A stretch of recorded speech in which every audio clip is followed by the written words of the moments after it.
Good morning student, नमस्कार। मैं अभिनव राय एक बार फिर से आपका स्वागत करता हूं चंद्रा आईएएस के प्लेटफॉर्म पे। यहां हम लोग पढ़ रहे हैं सीडीपी, जिसपे हमने कुछ विधियां बता दी, अब तक इंट्रोडक्शन बता दिया। आज एक बहुत ही इंपॉर्टेंट जो टॉपिक है वो मैं लेके आया हूं, एनसीएफ 2005।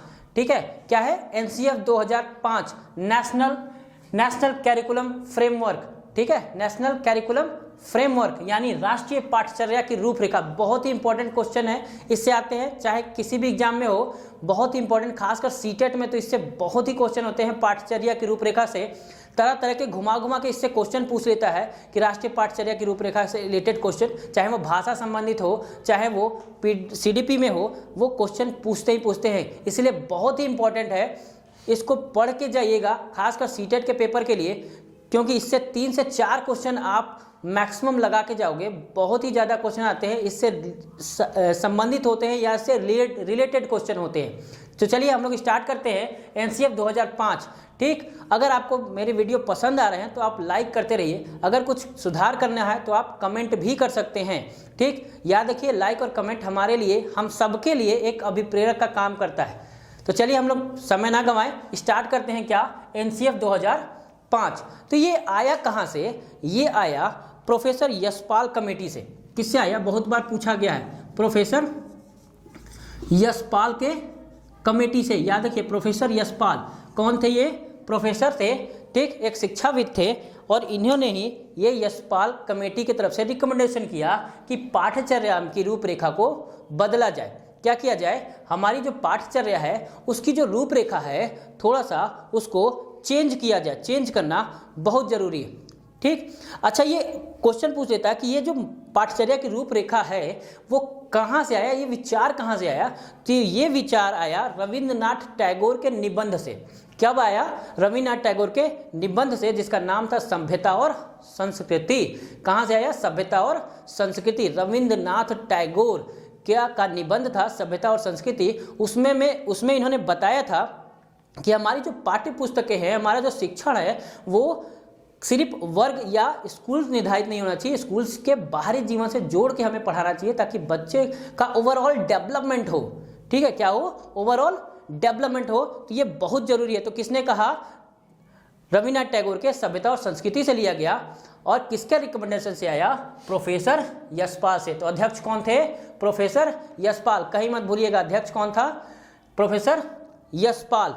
ठीक है, इसके साथ साथ प्रोफेसर यशपाल के साथ साथ बहुत लोग इसमें थे, यानी शिक्षाविद थे, अंतर्राष्ट्रीय स्तर के शिक्षाविद थे, प्रोफेसर थे, मनोवैज्ञानिक थे, और सब मिलकर एक दस्तावेज तैयार किया। और दस्तावेज तैयार करने के बाद इन्होंने बताया कि हमारी पाठ्यचर्या किस तरीके से होती है। तो दस्तावेज तैयार करने के लिए एनसीएफ के कुछ सिद्धांत थे जो बहुत जरूरी है, इसको याद रखिएगा। क्या थे? एनसीएफ के सिद्धांत। ठीक, याद रखना है एनसीएफ के सिद्धांत। तो कितने सिद्धांत दिया? 5 सिद्धांत दिए। कितने? 5 सिद्धांत दिए। तो पहला क्या था? पहला कि ज्ञान को स्कूल के बाहरी जीवन से जोड़ा जाए। ज्ञान को स्कूल के बाहरी जीवन से जोड़ा जाए। ये बिल्कुल नहीं भूलिएगा, ज्ञान को स्कूल के बाहरी जीवन से जोड़ा जाए, क्योंकि ज्ञान सिर्फ किताबों में नहीं मिलती है। कहाँ मिलती है? बाहरी जीवन में। तो ज्ञान हमें, राष्ट्रीय पाठ्यचर्या को हमें ऐसे पढ़ाना है, ऐसे करना है कि बाहरी जीवन से जोड़ दे, सिर्फ स्कूल से नहीं, बाहर। इसीलिए ईवीएस में कई तरह के क्वेश्चन इससे आते हैं 2005 से रिलेटेड। तो हमें क्या करना है? ज्ञान को बाहरी जीवन से जोड़ना है। ठीक, दूसरा, पढ़ाई को रटंत्र प्रणाली से मुक्त किया जाए। पढ़ाई को रटंत्र प्रणाली से मुक्त किया जाए। याद रखिएगा, पढ़ाई को रटंत्र प्रणाली से मुक्त किया जाए। ये बहुत जरूरी है, क्योंकि रटंत्र विद्या बहुत लंबा नहीं होता। तो हमें क्या करना है? पढ़ाई को रटंत्र प्रणाली से मुक्त करना है। याद ज़्यादा करवाने की कैपेसिटी नहीं डेवलप करनी है। डेवलप क्या करनी है उसके अंदर? कि ताकि बच्चा सीखे, समझे, उसको बाहरी जीवन से समझाएं, ले जाएं, पर्यटन पे ले जाएं, घुमाने ले जाएं, हर तरह से करके सिखाएं। तो इससे क्या होता है? बच्चा सीखेगा, समझेगा, समायोजन करेगा, रटंत्र प्रणाली नहीं करेगा। रटने से बुद्धि नहीं बढ़ती। तो क्या करना है? रटंत्र प्रणाली से दूर करना है। एनसीएफ 2000 का दूसरा सिद्धांत था। किसका? एनसीएफ 2005 का दूसरा सिद्धांत था। ठीक, तीसरा, पाठचर्या पाठचर्या, ठीक, पाठचर्या पुस्तक केंद्रित ना रह जाए, पुस्तक केंद्रित न रह जाए, याद रखिएगा, पुस्तक केंद्रित न रह जाए, ठीक। पाठचर्या ऐसा बनाना है कि उसका समायोजन बाहरी जीवन से हो सके।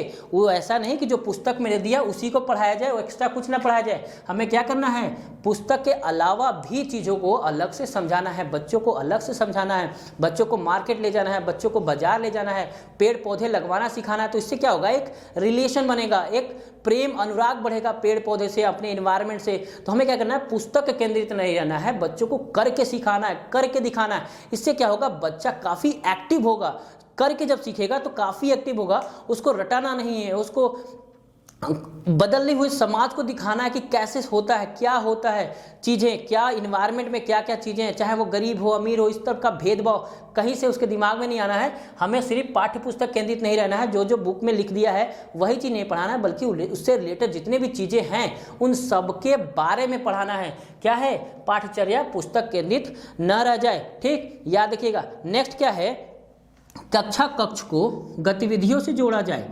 क्या है, कक्षा कक्ष को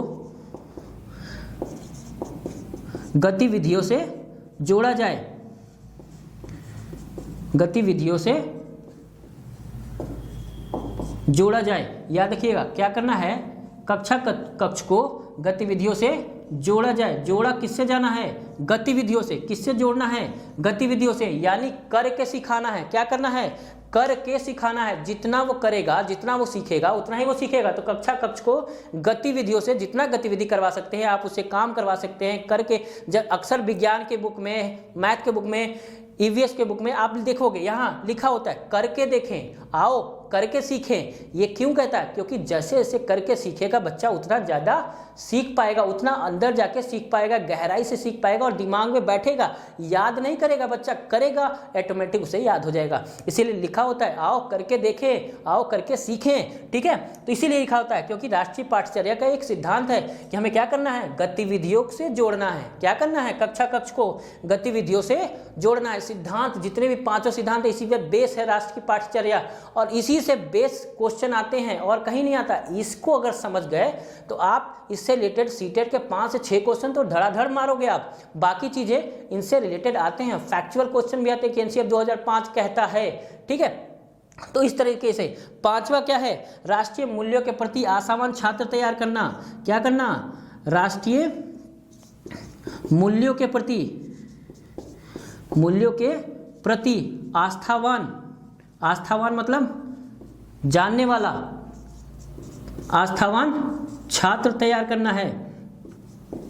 एनसीएफ 2005 का ये क्या है, पांचवा सिद्धांत है, तैयार करना, है ना। आस्थावान छात्र तैयार करना है किसके, राष्ट्रीय मूल्यों का। किसका करना है, राष्ट्रीय मूल्य का, यानी हमारे जो राष्ट्रीय मूल्य है, राष्ट्रीय धरोहर है, हमारे फ्लैग हैं, जनगण मन है, ये सब का क्या करना है, हमारी जो राष्ट्रीय मूल्य है उसको हमें सजोना है। ऐसा हम बताएं बच्चों को, ऐसा सिखाएं कि वो अपनी पाठचर्या को ऐसा बनाए, या हम अपनी पाठचर्या को ऐसा बनाएं कि राष्ट्रीय मूल्य के प्रति आस्थावान तैयार करना है, बच्चे तैयार करना है, ठीक है। क्या करना है, राष्ट्रीय आस्थावान बच्चे तैयार करना है। याद हो गया, ये 5 सिद्धांत है किसका, एनसीएफ 2005 का। एक बार वापस से हम लोग रिवाइज कर ले। ज्ञान को स्कूल के बाहरी जीवन से जोड़ा जाए। क्या करना है, ज्ञान को बाहरी जीवन से जोड़ा जाए। दूसरा, पढ़ाई को रटंत्र प्रणाली से मुक्त किया जाए। पढ़ाई को क्या करना है, रटंत्र प्रणाली से मुक्त करना है। तीसरा, पाठ्य पुस्तक केंद्रित न रह जाए, पाठचर्या हमारी पाठ्य पुस्तक केंद्रित न रह जाए, बल्कि बाहर से भी चीजों को सिखाया जाए। चौथा है, कक्षा कक्ष की गतिविधियों से जोड़ा जाए, कक्षा कक्ष को ज्यादा एक्टिविटी करवाया जाए, ठीक, ताकि वो बच्चा और सीखे। जैसे भाषा में हम नाटक करवाते हैं, भाषा को अक्सर हम नाटक के माध्यम से सिखाने की कोशिश करते हैं, कहानियों को नाटक के माध्यम से सिखाने की कोशिश करते हैं, भावनाएं जागृत कराते हैं। तो कक्षा कक्ष में क्या कराते हैं, गतिविधियों से जोड़ना है। और लास्ट है, राष्ट्रीय पाठ मूल्यों के प्रति आस्थावान छात्र तैयार करने हैं, आस्थावान छात्र तैयार करते हैं। तो ये क्या था, एनसीएफ 2005 का क्या है, सिद्धांत। क्या है, सिद्धांत, ठीक। कुछ सुझाव देख लेते हैं कि एनसीएफ 2005 आखिर कहता क्या है, क्या क्या कहता है, क्या क्या करवाने के लिए कहता है, ठीक। तो एनसीएफ 2005 के सुझाव क्या क्या हैं, तो वो थोड़ा सा देख लेते हैं हम लोग। क्या क्या है, पहला क्या कहता है कि शिक्षण सूत्रों का प्रयोग किया जाए। क्या, किसका किया जाए, शिक्षण सूत्रों का प्रयोग, याद रखिएगा किसका प्रयोग करना है, शिक्षण सूत्रों का, ठीक। और शिक्षण सूत्र क्या कहता है, जैसे ज्ञात से अज्ञात की ओर, सरल से जटिल की ओर, मूर्त से अमूर्त की ओर, ये क्या है, शिक्षण सूत्र है। जब हम शिक्षण पढ़ाएंगे तो आपको बताएंगे कि शिक्षण के सूत्र क्या होते हैं, कौन कौन से सूत्र हैं, शिक्षण के कौन कौन से कौशल होते हैं, ठीक है। ब्लूम के अनुसार कौन सा कौशल है, सबके अनुसार कौशल पढ़ेंगे कि शिक्षक के कौन कौन से कौशल है, किस तरीके से बच्चे को पढ़ाना है, कैसे पढ़ाना है, ठीक। ये सब तो हमें क्या करना है, शिक्षण सूत्रों को पढ़ना है, शिक्षण कौशलों को पढ़ाना है। हम विस्तार से शिक्षण जब पढ़ाएंगे तो एक एक करके एक्सप्लेन भी करेंगे क्या होता है। 10 नंबर का सवाल है भाई शिक्षण कौशल से रिलेटेड, ठीक। यहीं पे जीवन कौशल भी रिलेटेड है, 10 नंबर जीवन कौशल से भी आता है, वो भी मैं पढ़ाऊंगा आपको। बस आपको क्या करना है, हमारे साथ जुड़े रहना है और पसंद आए तो लाइक कमेंट जरूर करते रहना है, ठीक है। तो क्या करना है, शिक्षण सूत्रों का प्रयोग करना है। कौन कहता है, एनसीएफ 2005 का ये सुझाव था, ठीक है। क्या है, सुझाव था। दूसरा है सूचना को ज्ञान मानने से बचे, ये बहुत जरूरी है, सूचना को ज्ञान मानने से बचे। भाई बहुत लोग सूचना को ज्ञान मान लेते हैं, सूचना को ज्ञान नहीं मानना। क्या करना, ज्ञान नहीं मानना। जैसे व्हाट्सएप पे आ जाता है ना आजकल बहुत सारे कि ये हो गया, ये हो गया, ऐसा नहीं है। उसको फैक्ट देखो, उसको समझो, ठीक। उसके बाद जानो कि सूचना क्या है, क्या अच्छा और क्या बुरा है, ठीक। बहुत लोग कुछ भी बोल के पढ़ा के चले जाते हैं, जानो अपने आप से समझो कि क्या ये सटीक है, क्या ये सही है, क्या आपके लिए सही है, ठीक। तो ये क्या करना है, ये एनसीएफ 2005 का सुझाव था कि आपको क्या करना है, सूचना को ज्ञान नहीं मानना। वो सूचना है, सिर्फ ज्ञान नहीं है, वो सूचना है, समझ लिए, सीख लिए, ठीक। उसको ज्ञान नहीं मानना। ज्ञान कब मानना है, जब वो चीज सटीक हो, जो आपके यूज की चीज हो और समाज में समायोजन करने के लिए आपकी मदद करे, वो होता है ज्ञान, ठीक है। तो ज्ञान, सूचना को क्या करना है, ज्ञान मानने से बचना है, सूचना को ज्ञान मानने से बचना है, ठीक। तीसरा चीज, विशाल पाठ्यक्रम नहीं होना चाहिए, विशाल पाठ्यक्रम, विशाल पाठ्यक्रम से बचे, है ना। विशाल पाठ्यक्रम से क्या करना है, बचना है। बहुत ज्यादा पाठ्यक्रम, मोटी किताबें, ये इससे बचना है। इससे पढ़ाई नहीं होती, इससे समायोजन नहीं होता, इससे तो रटंत प्रणाली आ जाएगी ना। तो हमें क्या करना है, विशाल पाठ्यक्रम जो है उससे क्या करना है, बच्चों को बचाना है। मोटी किताबें, बहुत सारे कॉपीज, इससे बच्चों को क्या करना है, बचाना है। याद रखिएगा क्या करना है, बचाना। लेकिन आजकल बच्चों को देखो, जितने छोटे बच्चे उतने भारी बैग, ठीक है। क्या होते हैं, भारी भारी बैग, क्या पढ़ता है बच्चा भाई, ठीक है। तो एनसीएफ 2005 हमारा कहता है कि क्या है, विशाल पाठ्यक्रम नहीं होना चाहिए, पाठ्यक्रम कम रखो, लेकिन ऐसा पढ़ाओ कि बच्चा समझे, बच्चा रटे नहीं। क्या है, बच्चा समझे। विशाल पाठ्यक्रम से क्या करना है, अपने आप को बचाना है, ठीक। मूल्यों को उपदेश देकर नहीं, वातावरण देकर प्रदर्शित करना है। क्या करना है, मूल्यों को, जितने भी मूल्य हैं उसको उपदेश नहीं देना, उसका वातावरण प्रोवाइड करा दो, वातावरण बना दो ऐसा कि वो मूल्य को सीख ले। कौन कह रहा है, हमारा एनसीएफ 2005 कि विशाल पाठ्यक्रम से बचो भाई। विशाल पाठ्यक्रम नहीं होना चाहिए, बल्कि हमें उसको सिखाना है, और ऐसे सिखाना है कि वो वातावरण दे दो, उसे क्या कर दो, उसे वातावरण दे दो, और इतना बढ़िया वातावरण दे दो कि खुद ब खुद सीख जाए, उसको पाठ्यक्रम से मतलब ना रह जाए, ठीक। वातावरण प्रोवाइड करा दो। जैसे हम लोग कहानियां सिखाते हैं, किसी को शिवाजी के बारे में बताना है तो उसी में से एक को हम शिवाजी बना दिए, उसी में से किसी को औरंगजेब बना दिए, उसी में से किसी को उसके सहयोगी, कुछ औरंगजेब के सहयोगी बना के एक नाटक तैयार करवा दिया। देखो बच्चा कैसे नहीं सीखता है, ठीक है, सीखेगा ना। क्यों, क्योंकि हम इसको वातावरण दे रहे हैं। क्या दे रहे हैं, वातावरण दे रहे हैं। यही तो चाहता है एनसीएफ 2005 आपसे, क्या करना है, वातावरण देना है। इसी से क्वेश्चन बनते हैं ज्यादातर, तो इसको क्या करना है, समझना है, बुद्धि लगा के, ज्ञान लगा के इसको समझना है, ताकि क्वेश्चन छूटे ना। खासकर सीटेट वाले इसको देख के जरूर जाइएगा एक बार, क्योंकि इससे क्वेश्चन जरूर से जरूर बनते हैं, ठीक। तो याद रखिएगा क्या कहता है, विशाल पाठ्यक्रम से बचना है, मूल्यों को वातावरण देकर पढ़ाना है, उपदेश देकर नहीं, ठीक है। अच्छे विद्यार्थी की धारणा में बदलाव करना है। क्या करना है, धारणा में बदलाव। कैसा धारणा है, धारणा में बदलाव। भाई कैसा धारणा है, धारणा में बदलाव कैसे करेंगे। पहले क्या था धारणा कि अच्छे छात्र वो होते हैं जो चीज़ों को सुना दे, चीज़ों को रटा दे, सीख ले। जैसे ही टीचर पूछा, बच्चे ने बता दिया, ठीक, अरे वाह बहुत बढ़िया, ये तो बहुत बढ़िया है, ठीक है। 3 इडियट मूवी देखा था ना, ठीक। तो उसी तरह से, लेकिन आमिर खान वाली बुद्धि को क्या कहेंगे? अच्छा विद्यार्थी। जो तर्कपूर्ण चीज़ों को, अपने बातों को रखे, अपनी बातों को मौलिकता ले आए, उसे कहते हैं अच्छा विद्यार्थी। क्या कहेंगे? धारणा में बदलाव। कैसे? क्योंकि अब रटंत प्रणाली को अच्छा प्रणाली नहीं कहते। लोग, बच्चा सुन के आया और आपको सुना दिया हूबहू किताब की कॉपी, ठीक, उसे अब अच्छा बच्चा नहीं कहेंगे। एनसीएफ 2005 के साथ क्या कहेंगे?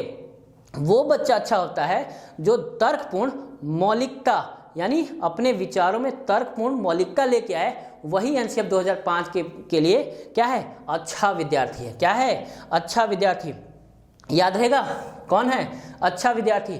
और वो जो बाहरी जीवन से जोड़ा जाए, शिक्षा को क्या है? बाहरी जीवन से जोड़ा जाए, वातावरण दिया जाए, तो बच्चा और बेहतर सीखेगा। तो धारणा में क्या करना है? बदलाव लाना है। धारणा में क्या लाना है? बदलाव लाना है, ठीक। धारणा में एक और चीज बदलाव लाना है, कक्षा में शांति का माहौल, है ना। शांति का माहौल हमेशा सही नहीं होता, याद रखिएगा, हमेशा सही नहीं होता। किसके लिए? एनसीएफ 2005 के अनुसार, ठीक। कक्षा में कह देते हैं पिन ड्रॉप साइलेंट, बच्चों हल्ला नहीं करना, शोर नहीं करना, ठीक। ये क्या है? हमेशा सही नहीं होता। अगर कक्षा में शांत कर दे तो बच्चे को वातावरण कैसे देंगे? बच्चा अपने विचारों को रखेगा कैसे? बच्चा डरने लगेगा, और जहां टीचरों से डरा वो बोलना बंद कर देगा। तो क्या करना है? एनसीएफ 2005 कहता है कक्षा में शांति का माहौल हमेशा सही नहीं होता। बच्चों से बुलवाओ, बच्चे से बोलने दो, उसको मौका दो। जितना मौका देगा उतना ही बढ़िया होगा, ठीक। कौन कह रहा है? हमारा एनसीएफ 2005 प्रोफेसर यशपाल कमेटी। कौन कह रहा है? प्रोफेसर यशपाल कमेटी का सुझाव था ये। कुछ माना गया, कुछ नहीं माना गया, ठीक। नेक्स्ट है सह शैक्षिक गतिविधियों का प्रयोग करें। सह शैक्षिक, याद देखिएगा, सह शैक्षिक गतिविधि, है ना। क्या करना है? सह शैक्षिक गतिविधियों का प्रयोग करना है। सह शैक्षिक गतिविधि का मतलब क्या होता है भाई? सह शैक्षिक गतिविधियों का मतलब क्या होता है कि शिक्षक के साथ जितने भी मदद करने वाले हैं, जैसे ये हमारा मदद करने का है ना टूल, ये हमारी मदद तो कर रहा है, ये हमारा मदद तो कर रहा है, ये कैमरा, ये चीज़ें, ये हमारी मदद तो करें। प्रोजेक्टर लगता है बच्चों के लिए, प्रोजेक्टर मदद ही तो कर रहा है।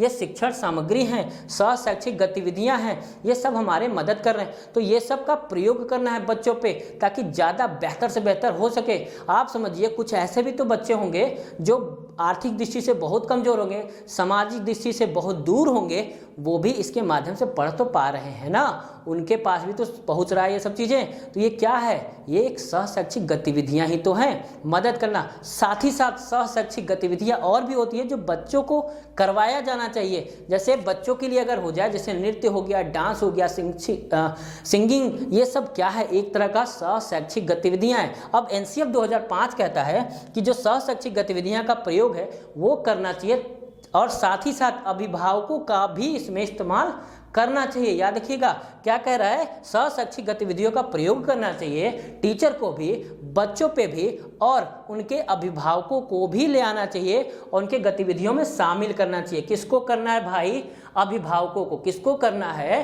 अभिभावकों को। याद रखना क्या कहता है एनसीएफ 2005? सह शैक्षिक गतिविधियों का प्रयोग करते हुए अभिभावकों को भी उसमें शामिल करना है। याद रहेगा क्या करना है? शामिल करना है। यानी हम तो कर ही रहे हैं, शिक्षक तो कर ही रहा है, साथ साथ छात्र से भी करवाना है सह शैक्षिक गतिविधियां, और हो सके तो अभिभावकों को भी उसमें शामिल करना है। याद रहेगा। चलिए नेक्स्ट है, खेल को आनंद का विषय समझना है। क्या है?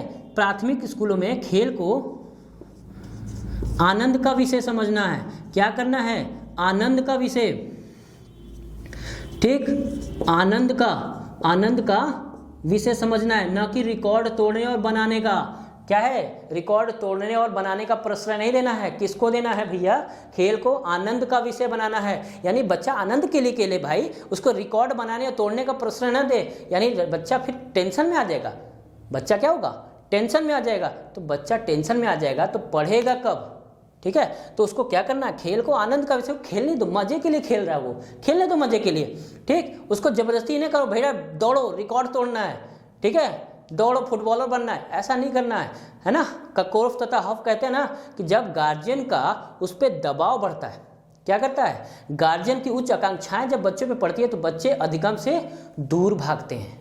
ठीक, ये ककोफ तथा हॉफ ने कहा था कि जब गार्जियन की उच्च आकांक्षाएं बच्चों पे हावी होती हैं तो बच्चा पढ़ाई से दूर भागने लगता है। तो ये क्या है, ये सिद्धांत है। तो बच्चों को खेल के लिए खेलने दो, मजे के लिए खेलने दो, बच्चों को बाहरी जीवन से जोड़ने दो, ना कि रिकॉर्ड तोड़ने के लिए खिलाओ।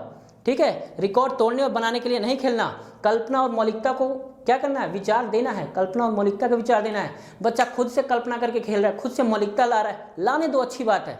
ठीक, बच्चे होते हैं ना, 2 बच्चे, छोटे छोटे बच्चे, ठीक, कहते हैं ये राक्षस है, बाहुबली है, दोनों आपस में लड़ रहे हैं, जीता कौन, बोलते रहते हैं ना, बोल बोल के सीखते हैं। वाइगोस्की कहता है ना, बच्चा खुद से बात करता है, 6 साल का बच्चा है, खुद से बात करता है, सीख रहा है ना भाई, सीखेगा कैसे, इसी तरह तो सीखेगा। बच्चा कर रहा है, मौलिकता ला रहा है अपने गेम में, अपने चीज़ों में, लाने दो। जितना बढ़िया लाएगा उतना ही वो सीखेगा, जितना अच्छा लाएगा उतना ही अच्छा सीखेगा। याद रहेगा। चलिए नेक्स्ट देखते हैं हम लोग और क्या कह रहे हैं। कह रहा है एनसीएफ का सुझाव और क्या क्या है। तो शिक्षक को क्या करना है, शिक्षण प्रशिक्षण पे, मूल्यांकन पे ध्यान देना है। शिक्षण प्रशिक्षण के मूल्यांकन पे भी ध्यान देना है। क्या करना है, मूल्यांकन पे भी ध्यान देना है।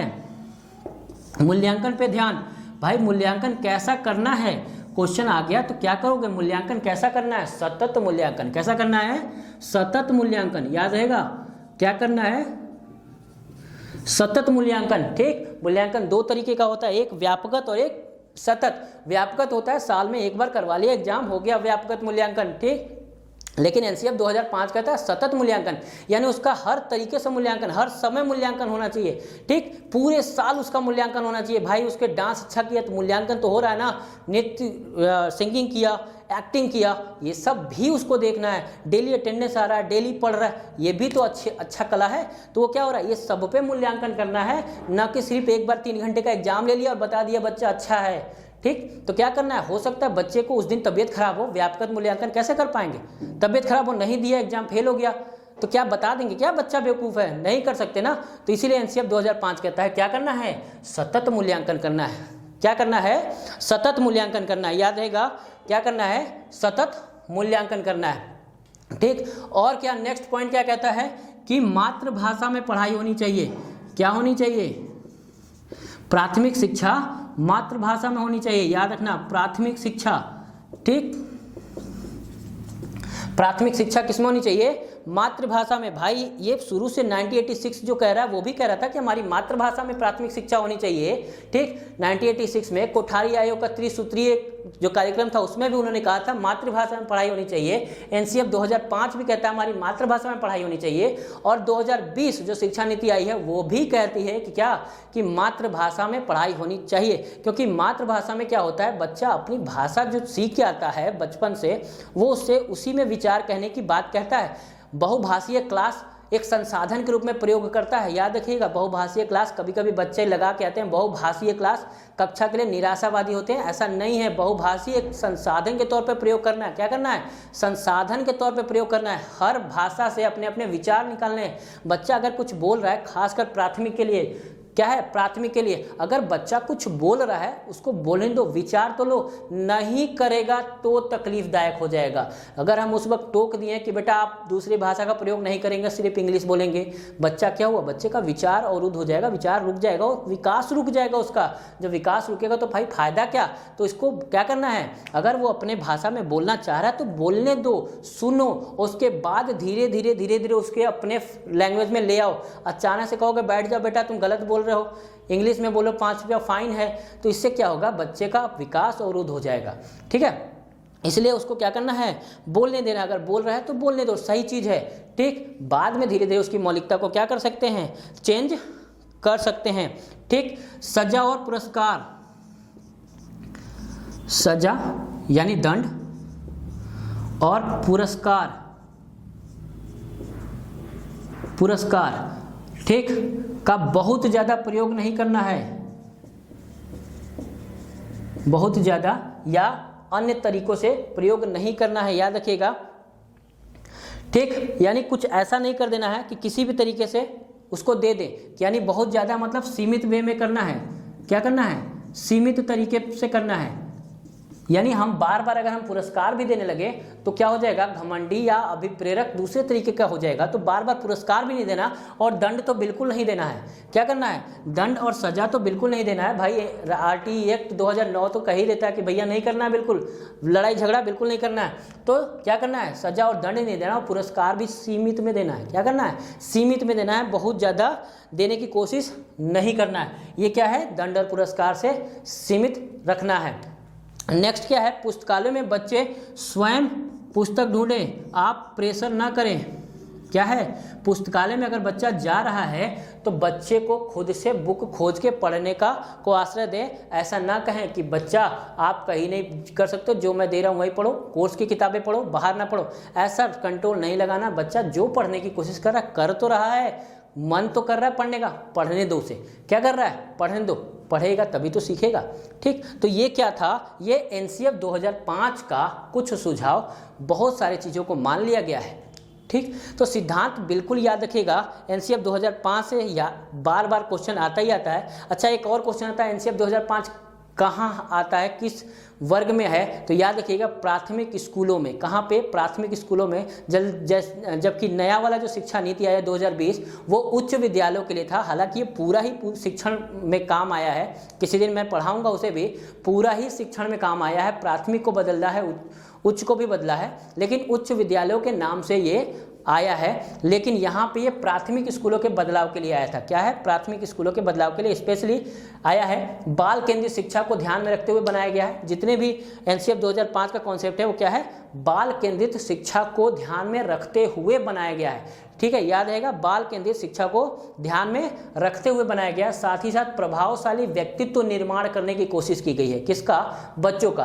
प्रभावशाली व्यक्तित्व निर्माण करने की कोशिश की गई है। किसका करना है, बच्चों का, ताकि वो व्यक्तित्व इतना अच्छा हो जाए कि जहां भी जाए बच्चा अपनी छाप छोड़ के आए। तो ये क्या होगा, NCF 2005 के कुछ सुझाव, और बहुत ही बेहतर सुझाव है। इसीलिए लोग काफ़ी हद तक इसी का पाठचर्या निर्धारित होता है। NCERT हमारी इसी का कॉन्सेप्ट अपनाता है। NCERT, क्योंकि NCERT ने ही लागू भी किया था इसको, कोशिश भी किया था।